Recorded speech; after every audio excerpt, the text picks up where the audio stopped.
After 5 years of owning a griddle and a lot of meals, I've learned what I like and what I don't like. This is my current favorite top 10 recipes. I'm going to do an overview of each one, but I have the full recipe in the description below.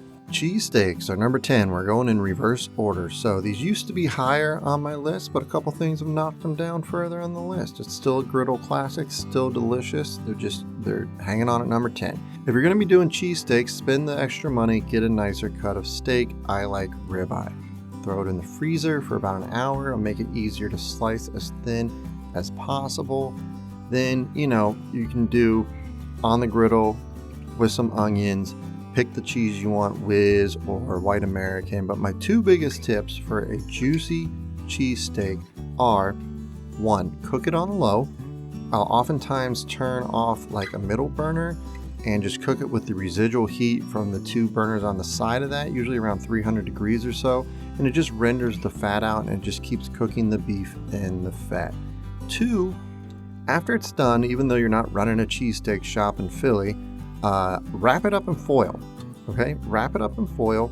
I know you're gonna eat it right away anyways, but just like let it sit for a minute or two, and then it'll just like soften and steam in on the bun in itself, and it just becomes so much softer. This really improved my cheesesteaks when I started doing this. Number 9, steak fajitas. If you want to convince your wife that the griddle was a good purchase, learn to make restaurant quality fajitas. Sure, you could make her chicken fajitas, but let's start with steak because your wife deserves it, and why not? There's a lot of steak in this video. So you'll see a theme also that a lot of these meals utilize the large space of the griddle. They're not just like things that taste good, but they're things that are easier or only really able to be made on the griddle. So tons of peppers and onions going down, steak that we marinated in a chili lime marinade. You can't beat it. You could throw some mushrooms in there. My local Mexican joint does. If you order the number 17, the steak fajitas, they got mushrooms in theirs, but I didn't do it this time. Also, I'm counting this as one recipe, but turn this into a quesadilla if you want. Okay, again, we're utilizing the space. Put down a big tortilla, cheese, steak, fajita, quesadilla. You can't go wrong with that. It's also a great meal prep item. I'll say that about a bunch of the meals in here too. You can eat it for lunch during the week. That is, if there's any left over for lunch during the week. Sometimes I sneak down at midnight after I've made these, and it just all gets eaten that day. Italian sausage sandwich. This is such a simple thing, but the griddle makes it even better. You can obviously make these on a grill. You can make Italian sausages on a grill or a smoker if you want. Who doesn't love a good Italian sausage? But the griddle allows you to do peppers and onions next to it. A lot of peppers and onions in this video. And melt some cheese. So this creates what I would call like a county fair style sausage sandwich, like some carny with only 8 fingers made it and is handing it to you. And it's just fantastic, We're also going to put a pot of marinara on the griddle. Oh, so good. So what you do when the peppers and onions are almost done, you're going to go ahead and throw in some vinegar and a little bit of sugar right at the end to make like a sweet, sugary sauce for them. Then you're going to put your cheese on the peppers and onions, followed by the sausage, bun on top, marinara, flip it. Oh, so good. Also wrap this one as well if you want to get it nice and soft and let it sit for like a minute or two wrapped nice and hot. Make this if you have like a tailgate or a football party as well. Cowboy Stir Fry. What do you know? More steak. Steak by itself on the griddle is great, but why not add potatoes and a ton of veggies? Sign me up for that. I keep this one super simple with frozen potatoes and pre-cut Brussels sprouts. You can do a more elaborate version. I think this is a lot easier. They have it at my Kroger, so I buy it. Then what you're going to do is put your steak down and start adding more deliciousness. Corn, mushrooms, peppers. Oh, did I mention kielbasa? There's 2 meats in this one. That's right, 2 meats. After you get a sear on the steak, go ahead and cube it up and then mix it back in with everything. And then for our sauce, we're going to do a little bit of the W sauce, Worcestershire, Italian dressing, and pickle juice. I know this sounds weird, but please trust me, it makes a very good, not too overpowering sauce, but just a nice sauce that goes on all these veggies and meat. This is a new addition to the top 10 because I just kept making it again and again, and it utilizes the whole space of the griddle. It makes a ton and it has steak in it, so why not? Hash brown omelet. This was made popular by a channel called True North Cafe, and it is as advertised deliciousness. It's the Arnold Palmer of the griddle world, combining 2 great things to make an even better product. Spread the hash browns out thin. Throw down some omelet filling like meat, peppers, onions. It could be bacon, could be sausage, whatever. It could be both, whatever meat you want, doesn't matter. And then after about 10 minutes, we're gonna pour eggs right on top of the potatoes. Eggs can be tricky for new griddle owners because most griddles run hot and they get burnt a lot, but by pouring them on the potatoes, this usually means the temperature is lower because the potatoes are between the griddle and the eggs, and they don't burn as much. So this is a good recipe for new griddle owners. Add your filling, add your cheese, chop it, fold it. It is a beautiful mess. My wife and I like pico and sour cream on ours. Make sure you are wearing your stretchy pants for this meal. Egg roll in a bowl is about as close as you'll see me come in this video to a healthy recipe. The egg roll in a bowl is simple because you're essentially just browning a pound of meat and adding some veggies. But it's delicious. You can do ground beef, ground turkey, ground pork, doesn't matter, whatever your griddle heart desires. Then I'll add a bag of shredded cabbage, or like coleslaw mix is what it is, and whatever veggies you want.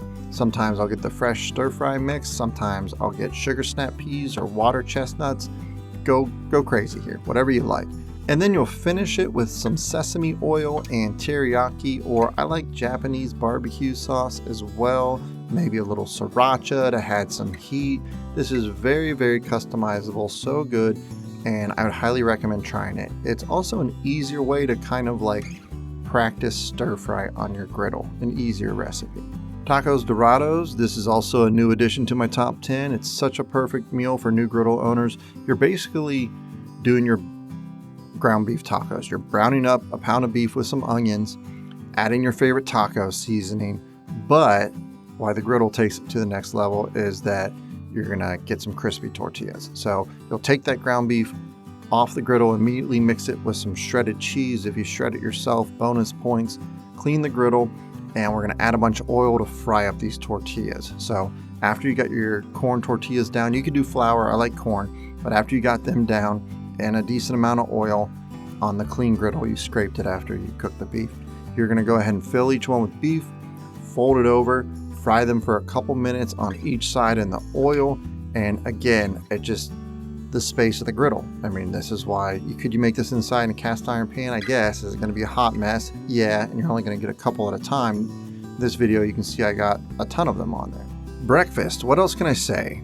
You really aren't doing a full breakfast on any other single cooking appliance. This is why I bought a griddle. I worked as a manager at a diner for 2 years after college, and I wanted to relearn the flat top while making breakfast for my family. This is one of the harder recipes because you need to follow the cooking order of cooking what takes the longest first. So like your potatoes and bacon go down first, and then your eggs are last. And you also need to adjust temps. For example, my hash browns, potatoes, bacon, I cook at 375 to 400, but my eggs, I do around 300 to 325 to not burn them. So don't be intimidated by it. It's not like rocket science. It's just a little more difficult than the other recipes. And like I said, I have full detailed recipes in the description below that it's on my website.